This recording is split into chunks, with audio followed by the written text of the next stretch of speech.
Po a bëj edhe këtë pyetje që lidhet pikërisht me politikanë. Sot jeni penduar për padinë ndaj Ilir Beqej? Apo i përket një epoke tjetër të Ende Shabanit? Unë dua të ndaj preferencat e mia personale nga përgjegjësia institucionale. Unë drejtoj një institucion të cilët i kam kërkuar çdo punonjës këtu që t'i lë bindjet e tyre politike jashtë erë, sepse padyshim që ata kanë bindjet e tyre politike, dhe këtu ne i mbrojmë qytetarët njësoj. Kështu nuk do doja që ti ndërlidh këto të dyja. Po unë besoj që kam bërë detyrën time gjatë gjithë kohës. Kur kam qenë aktivist, kam bërë detyrën si aktivist, si pedagog kam bërë detyrën si pedagog, dhe si kryetar i një institucioni, si është avokati i popullit, do bëj punën time si avokati i popullit. Po për zotin Adriatik Lapa, i cili është ankuar për keq trajtim nga policia, për marrje të sendeve në protest, do të ketë një vëmendje Ende Shabani? Ai në fakt e ka refuzuar praninë tuaj, nuk është diçka e fshehtë. Megjithatë është, le të themi, në fokus ose mund të jetë në fokus të avokatit të popullit. Të drejta e protestës, është e drejtë kushtetuese, është shumë e rëndësishme në Shqipëri dhe padyshim që është në fokusin tonë. Ne kemi një seksion, një komisioner dhe 6 ndihmës komisioner, të cilët merren pikërisht me këto çështje. Nuk ka pas një ankim nga protestuesit, përfshi zotin Lapaj apo kolegët e tij. Ne jemi përpjekur ta monitorojmë dhe nëse do të vërejmë që ka një shkelje, një tejkalim të kompetencash nga policia apo një kufizim të drejtës për të protestuar, padyshim që do reagojmë dhe do garantojmë që e drejta e Adriatikut për të protestuar dhe e drejta e Adriatikut për të folur dhe për të shprehur çfarë të dojë koka e tij të garantohet në Shqipëri, edhe sikur këto gjërat janë protestoj kundër nesh apo të flas kundër meje, sepse edhe një herë ky nuk është një institucion personal, ku unë zgjedh se kujt i shërbej. Ne i shërbejmë të gjithëve, çdo qytetar shqiptar.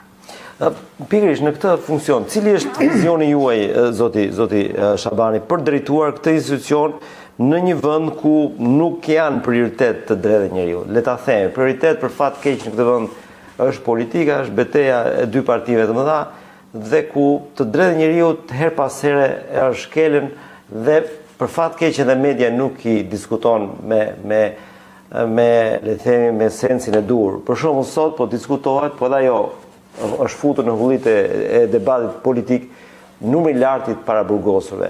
Ju keni një qasje çfarë duhet të ndryshoj qoftë edhe në raport që mund t'ja sugjeroni ose mund t'i bëni një rekomandim prokurorisë në këtë rast, qoftë prokurorisë zakonshme apo dhe SPAK-ut? Për çështjen e paraburgosurve është një çështje që ne kemi ndjekur.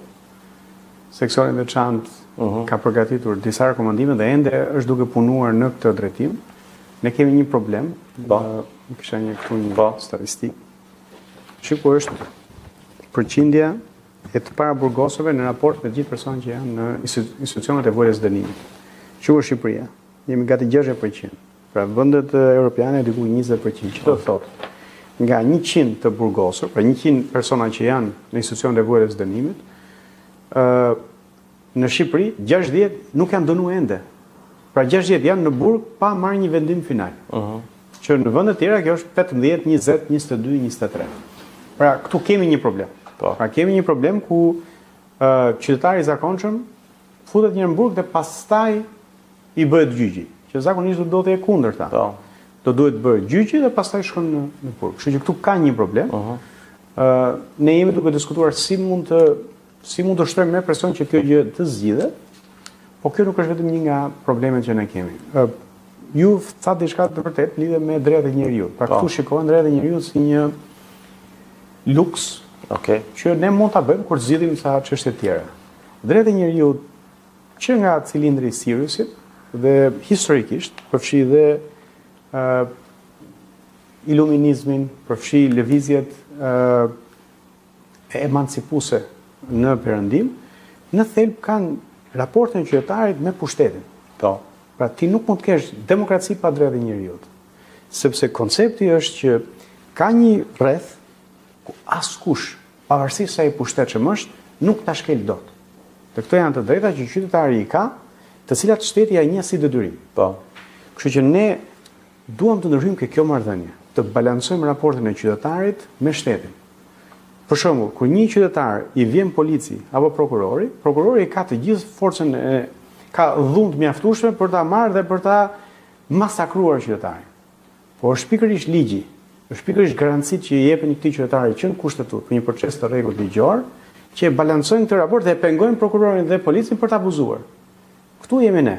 Nëse ky polic apo prokuror harron detyrimin që ka ligjor të kushtetues për ta trajtuar cilin do qoftë përballë si një qenie njerëzore, ne pastaj ndërhyjmë me instrumentet që kemi për ta rikujtuar, për të nisur një procedim administrativ, siç e kemi bërë, për të nisur procedim penal, siç e kemi bërë, dhe për ta vendosur prokurorin dhe policin në vendin e vet.